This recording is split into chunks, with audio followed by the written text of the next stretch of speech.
Coagulation of blood से आज पढ़ते हैं। You know that when you cut your finger or hurt yourself, your wound does not continue to bleed for a long time। कह रहा जब हमारी finger में कट लगता है या फिर हम हर्ट करते हैं खुद को, तो लगातार हमारा ब्लड थोड़ी नहीं बहता रहता है। Usually the blood stop flowing after some time.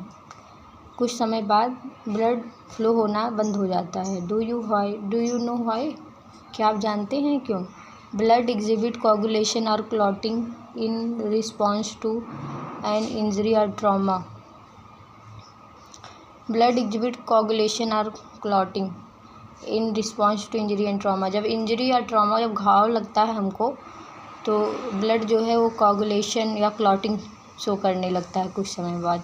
This is a mechanism to prevent excessive loss of the blood from the body. ये एक मैकेनिज़्म है जिससे हमारी बॉडी से एक्सेसिव ब्लड का लॉस ना हो, उसको प्रिवेंट करने के लिए ये एक मैकेनिज़्म है क्लॉटिंग की। You would have observe a dark reddish brown scum form at the site of the cut और injury over a period of time. आपने देखा होगा कि जो कट का साइट होता है वहाँ कुछ टाइम बाद एक डार्क रेडिश ब्राउन कलर का एक वहाँ इसका पपड़ी दिखने लगती है हमको। जहाँ इंजरी होता है उस साइड पे कुछ समय बाद देखते हैं हम डार्क ब्राउन रेडिश कलर का पपड़ी दिखने लगता है। इट इज़ ए क्लॉट और coagulum formed mainly by network of thread and fibrins. कह रहा है जो पपड़ी दिखता है वो कुछ और नहीं, वो क्लॉट होता है जिसे हम कोगुलम या क्लॉट कहते हैं, जो mainly network of the thread called fibrin and dead and damage formed element of the blood are trapped. वो क्लॉट होता है। और क्लॉट कैसे बनता है? जो फाइब्रिन है उसके थ्रेड से और जो डेड और डैमेज जो टिश्यू हैं वो मिलकर क्लॉट का फॉर्मेशन करते हैं। फाइब्रिन और डेड डैमेज टिश्यू जो में होते हैं वो मिलकर क्लॉट का फॉर्मेशन करते हैं। Fibrin are formed by the conversion of inactive fibrinogen in the plasma by the enzyme of thrombin. अब कह रहा फाइब्रिन कैसे बनता है, तो जो फाइब्रिनोजन होता है ये इनएक्टिव फॉर्म में होता है। तो फाइब्रिनोजन के ऊपर थ्रोम्बिन एक्ट करता है जिससे फाइब्रिनोजन एक्टिव होकर फाइब्रिन में चेंज हो जाता है। ठीक है, फाइब्रिनोजन पहले इनएक्टिव होता है, जब उसके ऊपर थ्रोम्बिन एक्ट करता है तो फाइब्रिनोजन जो है थ्रोम्बिन में चेंज हो जाता है। थ्रोम्बिन जो होता है एक्टिव होता है। फिर क्या होता है? Thrombin in turn to formed another inactive substances present in plasma called prothrombin.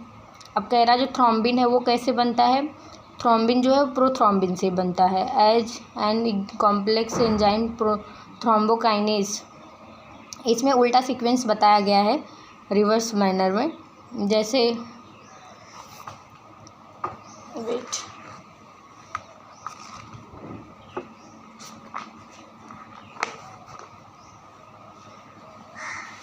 मैं आपको समझाती हूँ, 1 मिनट वेट करो।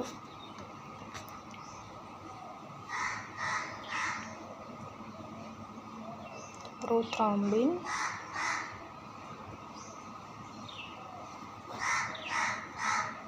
थ्रोम्बोकाइनेज,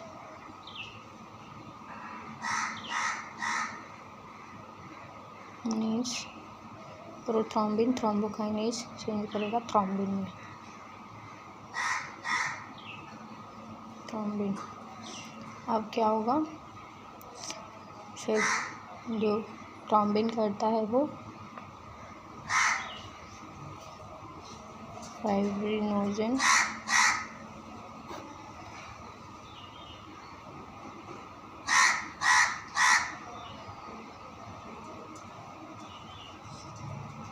जैसे मैंने बना दिया है समझने के लिए। प्रोथ्रोम्बिन होता है सबसे पहले, तो उस पर थ्रोम्बोकाइनेज एक्ट करता है, वो फिर ये इनएक्टिव होता है।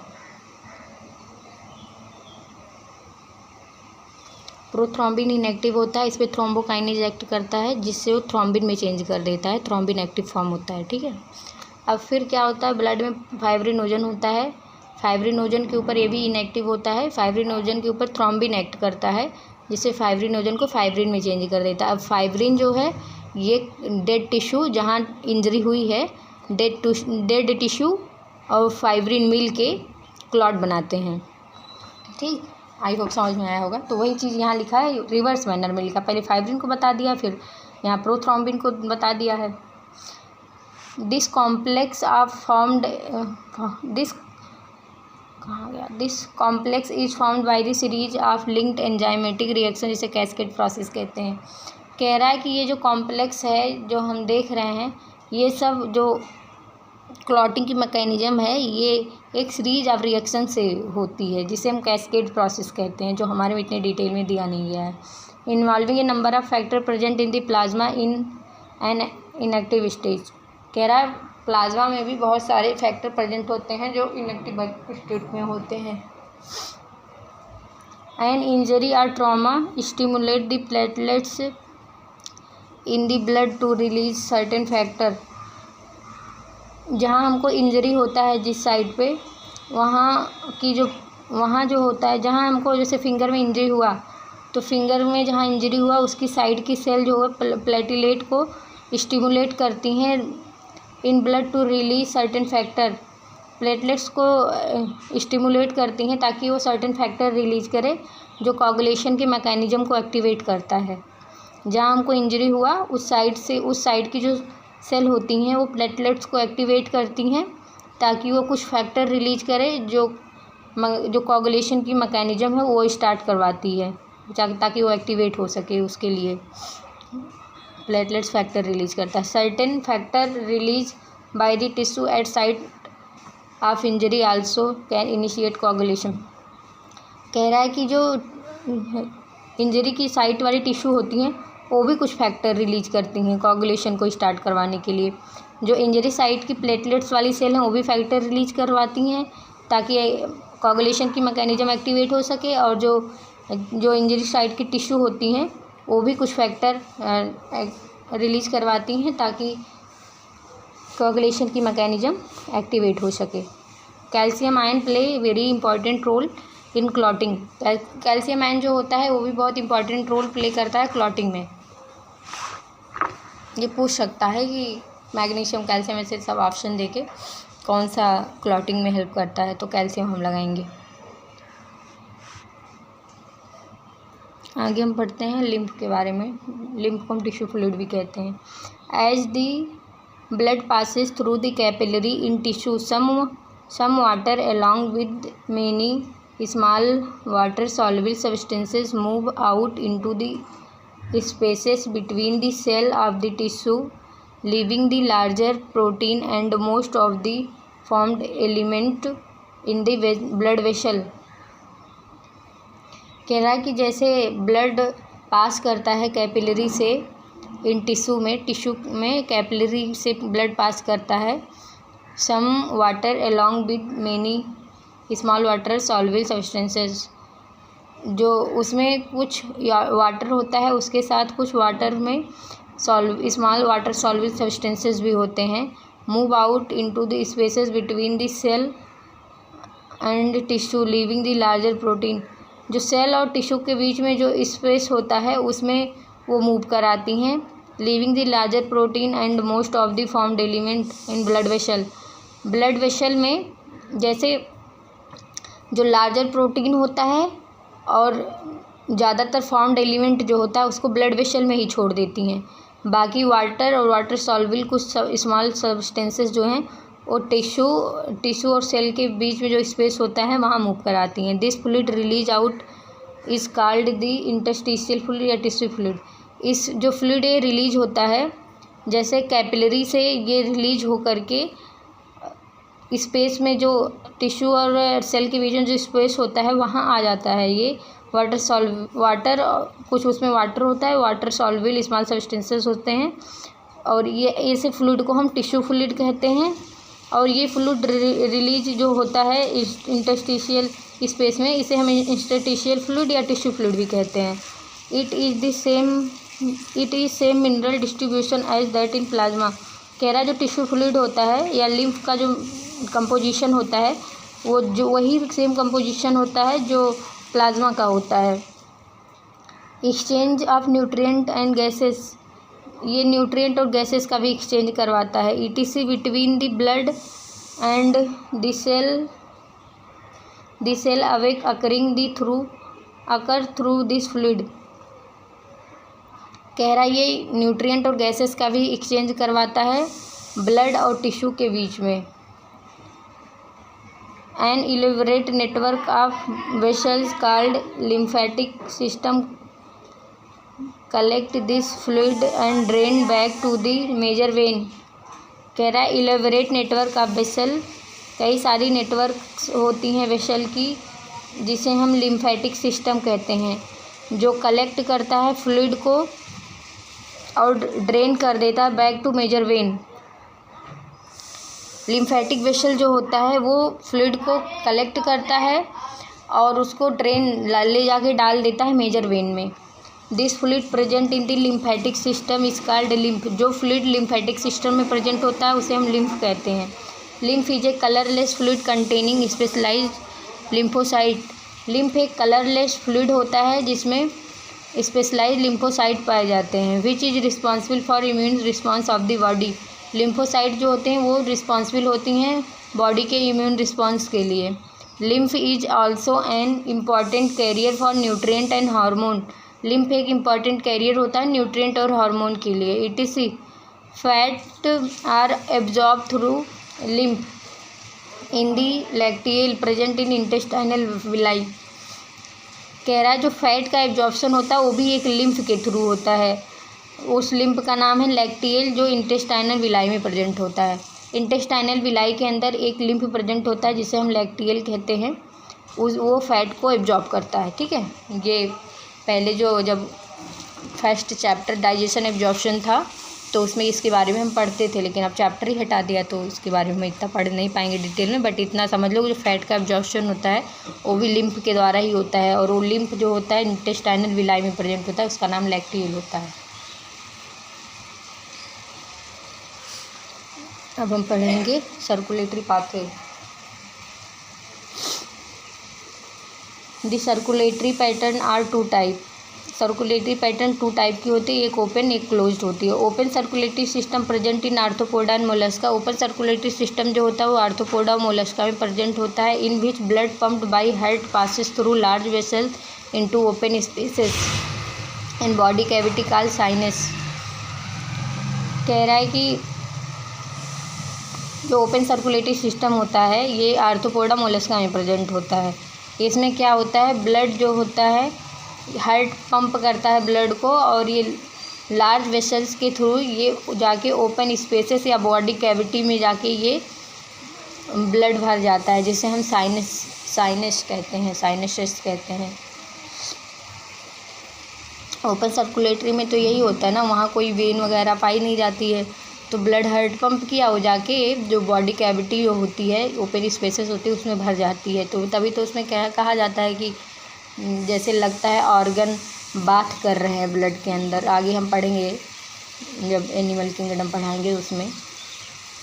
अब हम पढ़ेंगे जैसे क्लोज सर्कुलेटरी सिस्टम प्रेजेंट होता है एनिलिडा और कॉर्डेटा में, एनिलिडा एंड कॉर्डेटा में।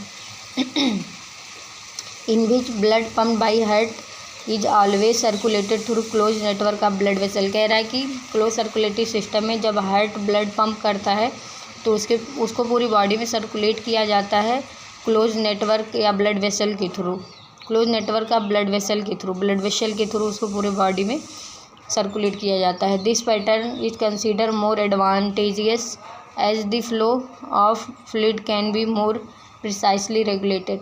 कह रहा क्लोज सर्कुलेटरी सिस्टम है, इसको ज़्यादा एडवांटेजियस, ज़्यादा अच्छा माना जाता है, और इसमें जो फ्लूइड का फ्लो है ये ज़्यादा प्रिसाइसली, ज़्यादा अच्छे तरीके से हम इसको रेगुलेट भी कर सकते हैं। All vertebrate possess a muscular chambered heart. कह रहा जितने भी वर्टिब्रेट होते हैं सब में मस्कुलर चैम्बर हार्ट पाया जाता है। Fishes have a 2 chambered heart. Fishes में जो होता है 2 चैम्बर्ड हार्ट पाया जाता है विद एट्रियम एंड वेंट्रिकल, एक एट्रियम और एक वेंट्रिकल होता है। Amphibian and reptile, amphibian and reptile में 3 चैम्बर्ड हार्ट पाया जाता है एक्सेप्ट क्रोकोडाइल। एम्फीबियन रेप्टाइल में 3 चैम्बर्ड हार्ट पाया जाता है क्रोकोडाइल को छोड़ के। जिसमें 2 एट्रिया और 1 वेंट्रिकल होता है एम्फीबियन और रेप्टाइल में। Where crocodile bird mammal possess 4 chambered heart, जबकि क्रोकोडाइल में बर्ड में मैमल में 4 चैम्बर्ड हार्ट पाया जाता है, 2 एट्रिया 2 वेंट्रिकल होता है। In fishes the heart pumped out deoxygenated blood which is oxygenated by gills and supply to body part. कह रहा फिशेस में जो हार्ट होता है वो डीऑक्सीजनेटेड ब्लड पंप करता है। सही बात है, फिशेस में जो हार्ट होता है वो डीऑक्सीजनेटेड ब्लड पंप करता है। फिर वो जो डीऑक्सीजनेटेड ब्लड होता है वो गिल्स पे जाता है, गिल्स उसको ऑक्सीजनेटेड ब्लड में चेंज करती हैं या ब्लड को ऑक्सीजनेटेड बनाती हैं। फिर उससे वो बॉडी पार्ट को सप्लाई करती हैं। फिर बॉडी पार्ट से क्या होता है, डीऑक्सीजनेटेड ब्लड फिर बॉडी पार्ट से फिर वो ब्लड डीऑक्सीजनेटेड हो जाता है, जिससे उसको फिर से हार्ट में डाल दिया जाता है। इसको हम सिंगल सर्कुलेशन कहते हैं। फिशेस में सिंगल सर्कुलेशन होता है। In amphibian reptile the left atrium receive oxygenated blood from the gills lung skin and right atrium gets deoxygenated blood from other body part. कह रहा है एम्फीबियन रेप्टाइल में जो लेफ्ट एट्रियम होता है वो ऑक्सीजनेटेड ब्लड रिसीव करता है गिल्स लंग स्किन के थ्रू, गिल्स लंग्स या स्किन के थ्रू जो लेफ्ट एट्रियम होता है वो रिसीव करता है ऑक्सीजनेटेड ब्लड, और राइट एट्रियम जो होता है ये डीऑक्सीजनेटेड ब्लड रिसीव करता है अदर बॉडी पार्ट से। However they mixed up in single ventricle which pump out mixed blood in complete double circulation.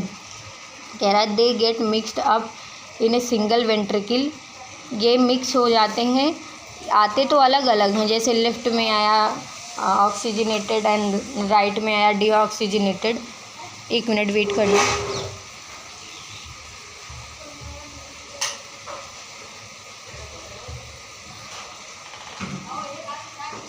बहुत नॉइस आ रहा है आसपास।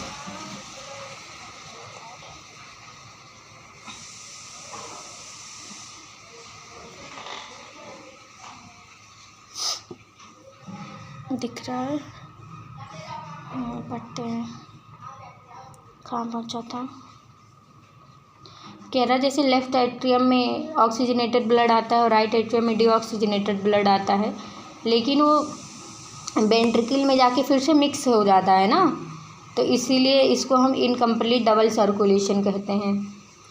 इन bird and mammal oxygenated and deoxygenated blood receive by left and right atria respectively. जो bird mammal में होता है इसमें oxygenated और डीऑक्सीजनेटेड ब्लड जो होता है, जो बर्ड मैमल होता है इसमें oxygenated deoxygenated blood, oxygenated blood left atria receive करता है, deoxygenated blood right atria receive करता है।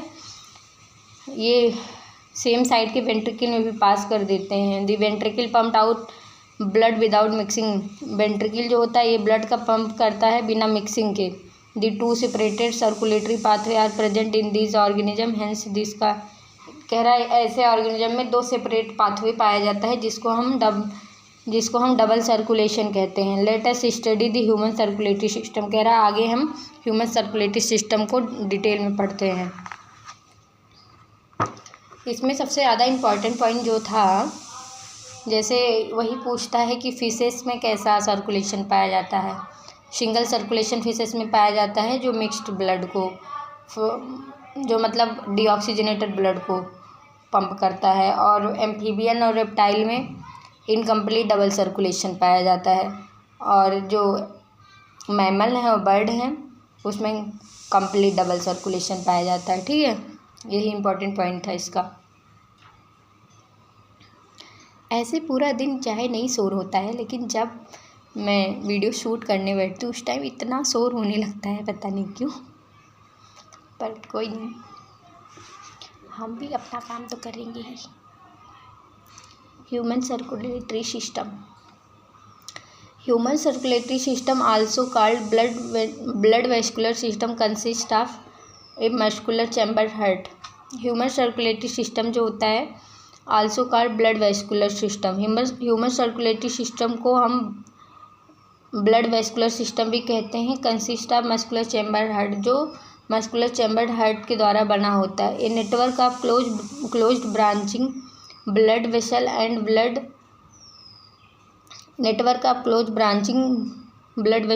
Blood the fluid which is circulated. कह रहा है ये इसमें नेटवर्क का ब्रांचिंग, क्लोज ब्रांचिंग और ब्लड वेसल और ब्लड, ह्यूमन सर्कुलेटरी सिस्टम में एक हार्ट, मतलब इसके जो 3 पार्ट मिलके इसको बनाते हैं ह्यूमन सर्कुलेटरी सिस्टम को, एक हार्ट होता है और network of branching of blood vessel, heart होता है, ब्लड वेसल होता है और ब्लड होता है, 3 चीज़ मिलके ह्यूमन सर्कुलेटरी सिस्टम को बनाते हैं। अब हार्ट के बारे में पढ़ते हैं। Heart is mesodermally derived organ is situated in a thoracic cavity. Heart एक मेजोडर्मली डिराइव्ड ऑर्गन है जो सिचुएटेड होता है थोरैसिक कैविटी में, in between 2 lungs slightly tilted the left. दोनों लंग के बीच में, हार्ट जो है मेजोडर्मली डिराइव्ड ऑर्गन है जो थोरैसिक कैविटी में दोनों लंग के बीच में सिचुएटेड होता है, जो स्लाइटली टिल्टेड लेफ्ट, जो लेफ्ट की साइड थोड़ा सा टिल्टेड होता है, झुका होता है मतलब। It has the size a clenched fist. जो हार्ट की साइज होती है वो क्लेंज्ड फिस्ट होता है, बंद मुट्ठी के आकार का होता है हार्ट का साइज, उसको क्लेंज्ड फिस्ट बोलते हैं। It is protected by the double walled membranous bag called pericardium. Heart को प्रोटेक्टेड किया जाता है, या हार्ट की जो कवरिंग होती है वो डबल लेयर 2 वॉल की कवरिंग होती है, मेम्ब्रेनस बैग होती है, जिसको पेरिकार्डियम कहते हैं। इसको इस तरह पूछता है कि कवरिंग ऑफ हार्ट, तो उसको हमें बताना पड़ेगा पेरिकार्डियम। इनक्लोजिंग दी पेरिकार्डियल फ्लूइड, जैसे डबल लेयर्ड होता है ना, एक पेरिकार्डियम डबल लेयर्ड का होता है तो उसके बीच में पेरिकार्डियल फ्लूइड भी पाया जाता है। Our heart has 4 chamber, 2 relatively small upper chamber and called atria and 2 larger lower chamber called ventricle. हमारा हार्ट जो है 4 चैम्बर्ड होता है, जो ऊपर का 2 चैम्बर होता है स्मॉल होता है उसे एट्रिया कहते हैं, और जो लोअर का 2 चैम्बर होता है वो थोड़ा लार्ज होता है जिसे वेंट्रिकल कहते हैं। A thin muscular wall called inter atrial septum separate right and left atria. कह रहा लेफ्ट और राइट एट्रिया को जो सेपरेट करता है आपस में, इंटर एट्रियल सेप्टम, राइट और लेफ्ट एट्रिया के बीच में एक वाल पाई जाती है जिसको इंटर एट्रियल सेप्टम कहते हैं, जो थिन होती है। ठीक है, ये थिन का बहुत ज़्यादा इंपॉर्टेंस है, तो इसको ध्यान में रखना कि जो थिन मैस्कुलर वाल पाई जाती है दोनों एट्रिया के बीच में, उसको हम इंटर एट्रियल सेप्टम कहते हैं, जो राइट एंड लेफ्ट एट्रिया को सेपरेट करती है। Whereas a thick walled in interventricular septum, कह रहा है एक थिक वाल्ड पाया जाता है इंटरवेंट्रिकुलर सेप्टम, जो सेपरेट करता है राइट एंड लेफ्ट वेंट्रिकल को। ठीक है, देखो कितना इंपॉर्टेंट पॉइंट है कि जो राइट एंड लेफ्ट वेंट्रिकल को जो सेपरेट करता है वो थिक वाल्ड होता है, जिसका नाम है इंटरवेंट्रिकुलर सेप्टम। ठीक है, जो दोनों राइट एंड लेफ्ट एट्रिया को सेपरेट कर रहा है उसका नाम है इंटर एट्रियल सेप्टम, जो थिन होता है, और जो दोनों वेंट्रिकल को सेपरेट कर रहा है उसका नाम है इंटरवेंट्रिकुलर सेप्टम, लेकिन वो थिक होता है। ठीक, थिन में ध्यान रखना, ऊपर वाला थिन है, नीचे वाला थिक है, वेंट्रिकल का थिक है। ठीक है, the atrium and ventricle of same side are also separated by thick fibrous tissue called the atrioventricular septum. कह रहा है the atrium and ventricle of same side are also separated by thick fibrous tissue called atrioventricular septum.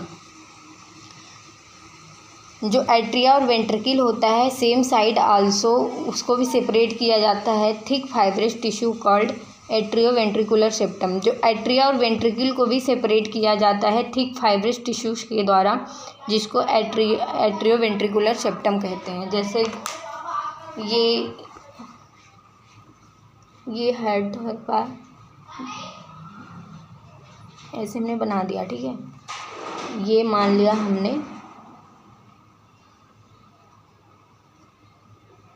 ये ठीक है, ये हो गया inter atrial septum. ठीक, ये हो गया इंटरवेंट्रिकुलर सेप्टम।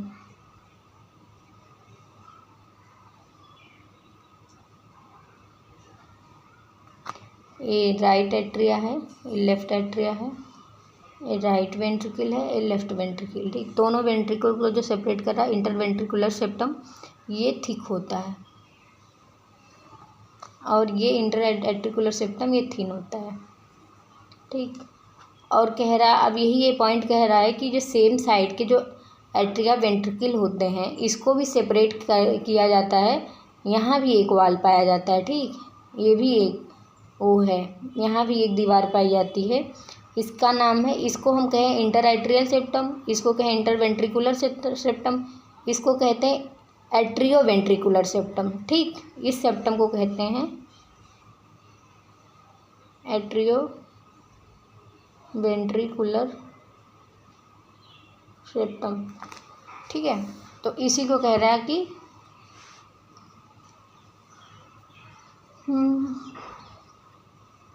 कहाँ था, atrium and ventricle of same side also separated by thick fibrous tissue, ये भी थिक होता है। एट्रियो वेंट्रिकुलर सेप्टम भी, ये भी थिक होता है, ठीक है। इसको सेपरेट किया जाता है एट्रियो वेंट्रिकुलर सेप्टम के द्वारा, एट्रियो वेंट्रिकुलर सेप्टम के द्वारा। आई होप आप लोग को समझ में आ गया होगा मैं किसकी बात कर रही हूँ।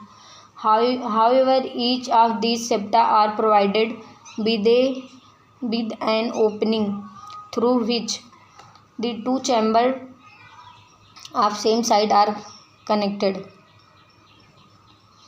Each of these septa are provided with opening of two chambers of the same side are connected. कह रहा सेप्टा के बीच में ओपनिंग पाई जाती है जिससे सेम साइड के हेड आपस में कनेक्टेड होते हैं।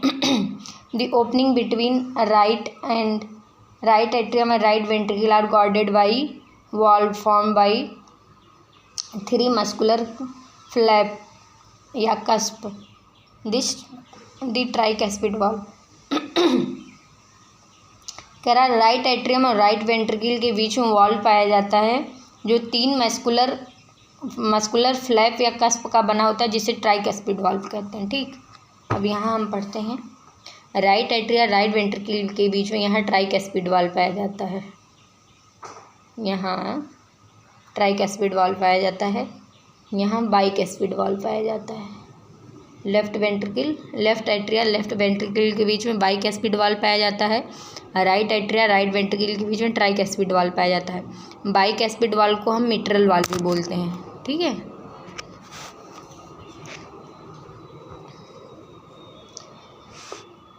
Right atria right ventricle guarded by wall found by three muscular flap या कस्प जिसे ट्राइकस्पिड वॉल कहते हैं। Whereas a bicuspid or mitral wall guarded by opening between left atrium and left ventricle. Right atria right ventricle के बीच में tricuspid वाल है, left atria left ventricle के बीच में बाइकस्पिड वाल होती है जिसको मिट्रल वाल भी बोलते हैं, ठीक है। The opening of right and left ventricle into, कह रहा है जो ओपनिंग होता है राइट और लेफ्ट वेंट्रिकल का, राइट वेंट्रिकल की ओपनिंग होती है पल्मोनरी आर्टरी में, ठीक।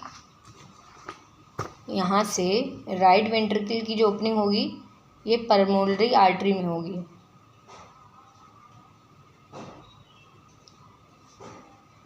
पल्मोनरी आर्टरी में होगी। ये वाली ओपनिंग एरोटा में होती है।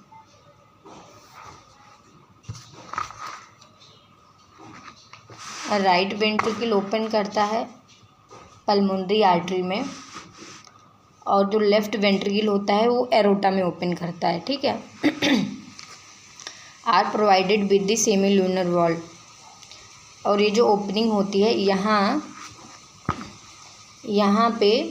यहाँ सेमी लूनर वॉल पाया जाता है। इस जगह पे सेमी लूनर वॉल पाया जाता है जहाँ pulmonary artery left ventricle pulmonary artery में ओपन करती है, तो इसको गार्ड करता है यहाँ सेमी लूनर वॉल। दोनों साइड पे पल्मोनरी आर्टरी और एरोटा दोनों को गार्ड करने के लिए यहाँ सेमी लूनर वॉल पाया जाता है, ठीक है।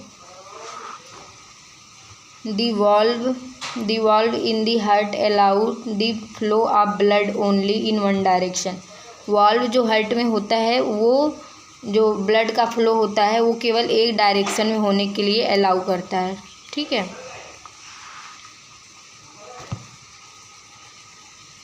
एक डायरेक्शन में होने के लिए अलाउ करता है। फ्रॉम एट्रिया टू वेंट्रिकल, जैसे ब्लड एट्रिया से वेंट्रिकल में आए और वेंट्रिकल से पल्मोनरी आर्टरी या एरोटा में जाए। The valve present prevent the backward flow, valve जो होता है ब्लड के बैकवर्ड फ्लो को रोकती हैं। ठीक है। The entire heart is made up of cardiac muscle, जो हमारा पूरा हार्ट होता है वो कार्डियक मसल का बना होता है। Entire heart is made up of cardiac muscle. The wall of ventricle are much thicker than of atria, जो वॉल ऑफ वेंट्रिकल होता है वो ज़्यादा थिकर होता है एट्रिया की वॉल से। ये specialize cardiac musculature called nodal tissue also distributed in the heart. कह रहा है एक स्पेशलाइज कार्डियक मस्कुलेचर पाया जाता है जिसको हम नोडल टिश्यू कहते हैं, वो हार्ट में डिस्ट्रीब्यूटेड होता है। ये patch of this tissue present in the right upper corner of right atrium, जिसे साइनोएट्रियल नोड कहते हैं। कह रहा नोडल टिश्यू का एक patch right upper corner of right atrium में पाया जाता है जिसको हम साइनोएट्रियल नोड कहते हैं। ठीक। Right upper corner of right atrium, right upper corner of right atrium, यहाँ मान लो यहाँ एक नोडल टिश्यू पाया जाता है जिसको हम साइनोएट्रियल नोड कहते हैं। ठीक है। इसको right upper corner of right atrium में पाया जाता है नोडल टिश्यू जिसको हम साइनोएट्रियल नोड कहते हैं। Another mass of tissue is seen in lower left corner of right atrium. कह रहा एक और मास का पैची टिश्यू पाया जाता है lower left corner of right atrium. Right atrium में लोअर लेफ्ट कॉर्नर में एक और पैच पाया जाता है टिश्यू का। The atrioventricular close to atrioventricular septum, atrioventricular septum के क्लोज में, जिसे एट्रियोवेंट्रिकुलर नोड कहते हैं। ठीक। Right lower corner of lower left corner of right atrium, right atrium के लोअर लेफ्ट कॉर्नर में एक और टिश्यू पाया जाता है जिसको हम जिसे एट्रियोवेंट्रिकुलर नोड कहते हैं। ठीक है। यहाँ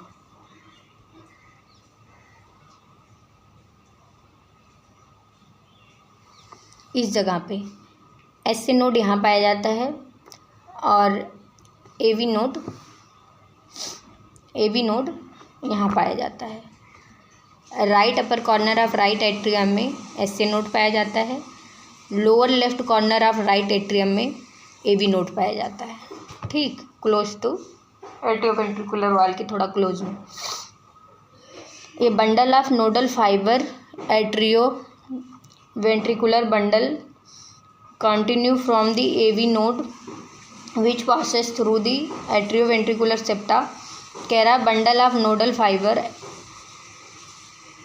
atrioventricular bundle, AV bundle continue to, जो एवी बंडल होता है एट्रियोवेंट्रिकुलर बंडल वो निकलता है एवी नोड से। एवी नोड से निकल के वो एट्रियोवेंट्रिकुलर सेप्टा से होते हुए वो इमर्ज करता है top of the interventricular septum में।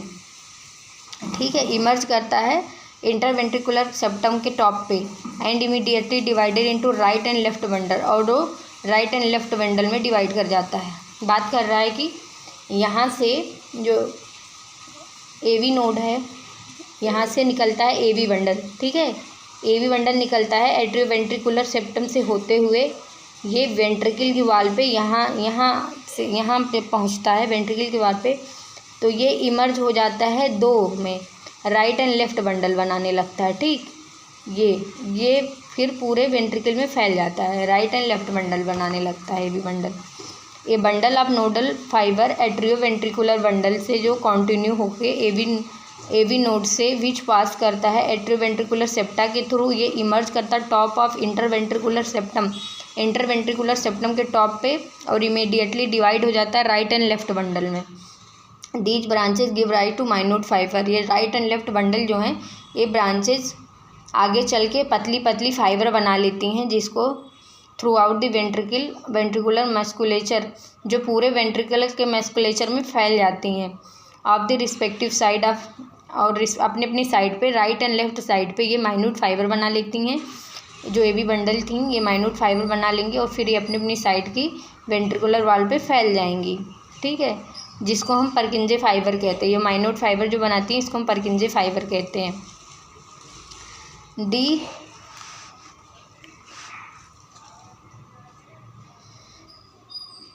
The nodal musculature has a ability to generate action potential without any external stimuli.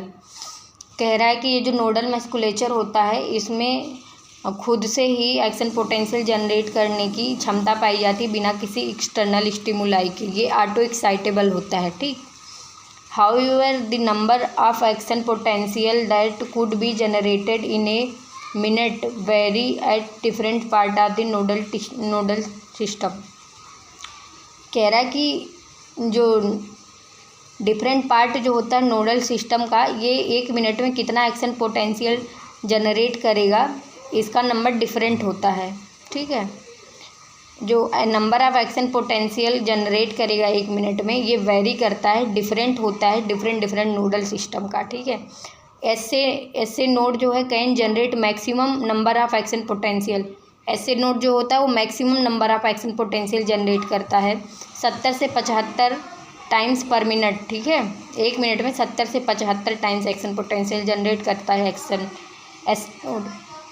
ऐसे node maximum action potential generate करता है 70 से 75 टाइम्स पर minute and responsible for initiating and maintaining the rhythmic contraction activity of heart. ऐसे node ही responsible होता है initiate करना और मेंटेन करना rhythmic contraction of heart activity. Heart की जो रिदमिक कॉन्ट्रैक्शन मतलब कॉन्ट्रैक्शन रिलैक्शन की जो एक्टिविटी होती है वो ऐसे नोड ही उसको मेंटेन करता है और इनिशिएट करवाता है। Therefore it is a pacemaker. यह ऐसे नोड को पेस मेकर भी कहते हैं। Our heart is normally beated 70 to 75 times in a minute, average 72। कह रहा हमारा हार्ट जो है 1 मिनट में 70 से 75 टाइम्स बीट करता है। एवरेज टाइम हम 72 बीट्स पर मिनट कह सकते हैं, ठीक है। हमारा हार्ट 70 से 75 टाइम बीट करता है, एवरेज हम 72 बीट पर मिनट कर सकते हैं, ठीक। अब कल पढ़ेंगे कार्डियक साइकिल और इसके आगे। आज इतना शोर है कैसे कैसे तो हो गया इतना कंप्लीट, ठीक है। आगे हम कल पढ़ेंगे, ठीक है। Bye bye.